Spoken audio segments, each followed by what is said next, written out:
get a gosh darn ticker. He is totally awesome. I mean, I love that guy. He's coming back, Joe. He's coming back. Let's yes, get Danielle Parker on the phone. Danielle, is she there? Yes, dear. Yes, I'm right here, baby. Oh, hi, sweetheart. I want to tell you, it was because of Danielle that and I'm going to call her Danny. Is that okay with you? That's fine with me. That we were able to get TJ to call in from Ground Zero. This is one heck of a lady. I want to tell you guys that she is a very highly respected TV, radio, and print journalist.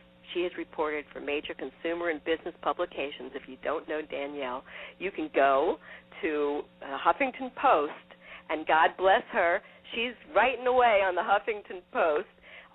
She's appeared in People and Grammy and Television Week magazines and radio stations all over the place. She's best known, by the way, for breaking news stories, and she's got a nickname by the name of Scoop. And she's also a tireless advocate for first responders. And you got to give her credit. She is one unbelievable lady. And let me give you one other thing about why this is so powerful. Danny understands trauma. She lost her own mother when Danny, you were 14, right? I think when that happened. No, I was actually 25. Oh, you were 25. Okay, I got 25, that wrong. Yeah. And she, her mother to a violent crime. And so she knows a little bit about what it's like to have something like that happen to you. And she's here with us today to talk. Danny, you are something, as I said. So let's talk. Let's talk about what TJ was talking about. And why sure, absolutely. And thank you, by the way, for that lovely introduction. Oh, honey, anytime. But why can't they get respect? I mean, really, it is just bizarre. You know, this is something that I've written twice about on the Huffington Post, and it is absolutely infuriating to me as someone who cares so much about our country and especially our first responders, because you know why, Halli? While everyone was running out of those buildings, all of these men and women were running into these buildings to save strangers that they've never met in their life. And what are the thanks that they get? The mayor, the city of New York, all of our senators and representatives decide to invite the families, which is absolutely perfectly respectable, to be honored today on the 10th anniversary of 9/11, 2001. But what about our first responders? And this is absolutely incensed me to the point where story number 3 is going to come, and I am going to find out why these men and women that saved all of our lives are not being honored and respected on this day. It is absolutely atrocious and disgraceful to me, and I am their biggest supporter and advocate, and I will continue to be one until people start listening and caring. And caring. You know, yesterday, the day before, actually it was yesterday, Eric Cantor, the Republican Majority Leader in the House, on the eve of 9/11, he insisted on spending cuts to first responders in exchange for emergency disaster aid. Is he kidding? Halli, if I could, I may just go up to Mr. Cantor's office and put a mic in his face and ask him how he can sleep at night. It was interesting how Brian Williams went on when he was interviewing the Republican GOP candidates, and he asked Rick Perry how he can sleep at night for knowing that he put 243 inmates to death. Wasn't that weird? The people that were put to death this was DNA evidence, this was solid evidence.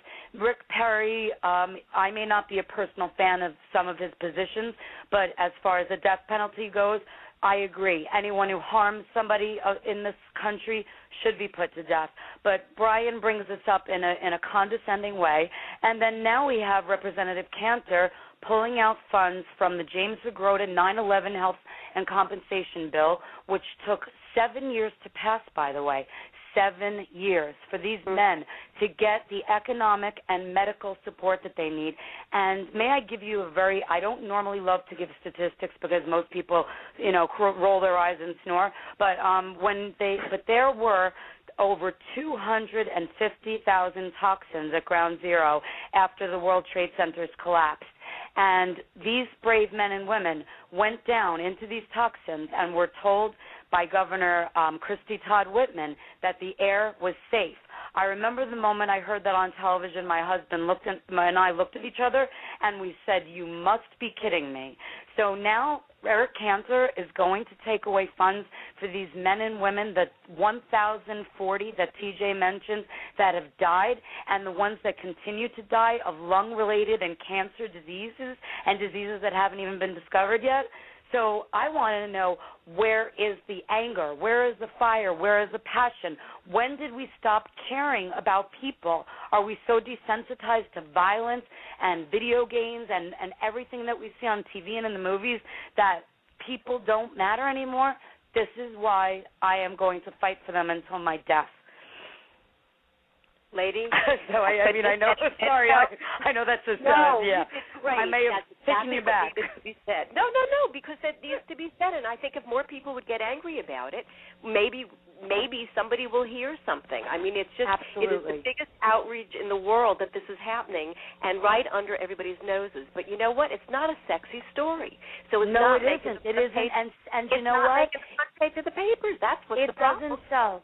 You know what, Halli? I can tell you a little statistic. When I post something on Facebook about entertainment news or social news or something related, you know, if I make a joke or something funny, I'll get something like 105 comments on it.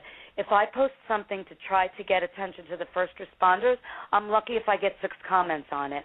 And that, to me alone, is very, very telling. It isn't a sexy story. It was one of my least popular Huffington Post stories. I'm going to write it again. I don't care if it's popular or not. If I can affect one person out there to change their mind and to actually pay attention to this and to give this one thing that they want to get their economic and medical help, which they so deserve because they have given their lives for us, and they want this ticker tape parade on the Canyon of Heroes, and I am going to be behind them 110%, whether it's sexy or not. And if I have to make it sexy, I'll go pose in a bikini and I'll put up a poster and we'll make it sexy. Well, I think that we can do that. All of us can do that if we start talking about it a whole lot more, and maybe somebody will hear. Before I let you go, I have one other thing for you. You know that Sure. the title of the show was "Is America a Bunch of Wimps?" And yes. and I do want to address that because I think.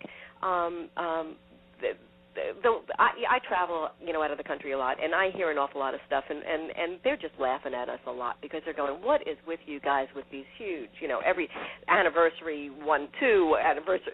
What do you think on that? I mean, am I being hard on America, or are we all suffering from a mass case of this PTSD that I think we are? And what do you think about that? I have a very strong opinion on this, Halli. I think that the 10-year anniversary does make sense to commemorate because it is a marker date, okay? But as far as keeping this going, I think we should stop right now because I will tell you that I was on the Internet today looking at clips of Palestinians and Muslims across every nation laughing at the TV coverage round the clock that CNN, Fox News, NBC, every network, ABC, CBS, they were laughing hysterically at us. This actually feeds into what makes them happy, which is that we are victims. We are living in fear. And if we continue to feed this media monster, we will continue to be as such. I think the greatest thing we can do right now is say, you know, we did the 10th anniversary commemoration. Let's give the 9 responders their ticker tape parade, and then let's stop. Let's just do a small soundbite and honor the day. And from now on 9/11, stop doing this victim, you know, let us feel sorry for ourselves over and over and over again. And I'm saying that as a crime victim. I did this for many years when I lost my mother.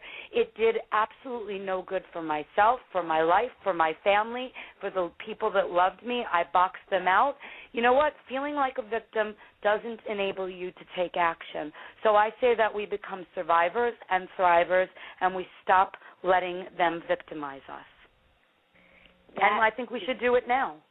I can't agree with you more. Enough is enough, and if we could take some of our energy and put it towards helping people like TJ, I think that would be a far better thing than wasting our time on not wasting. I think today, as I agree, I thought today was perfect for this. I wouldn't have done the show if I didn't, but enough. Absolutely. This is Danielle Parker, also known as Danny, and you can catch her at the Huffington Post. She is one heck of a writer. She's adorable, by the way, cute as a button, looking, and you're just sweet. Right, honey. She's like my she's like my new best friend.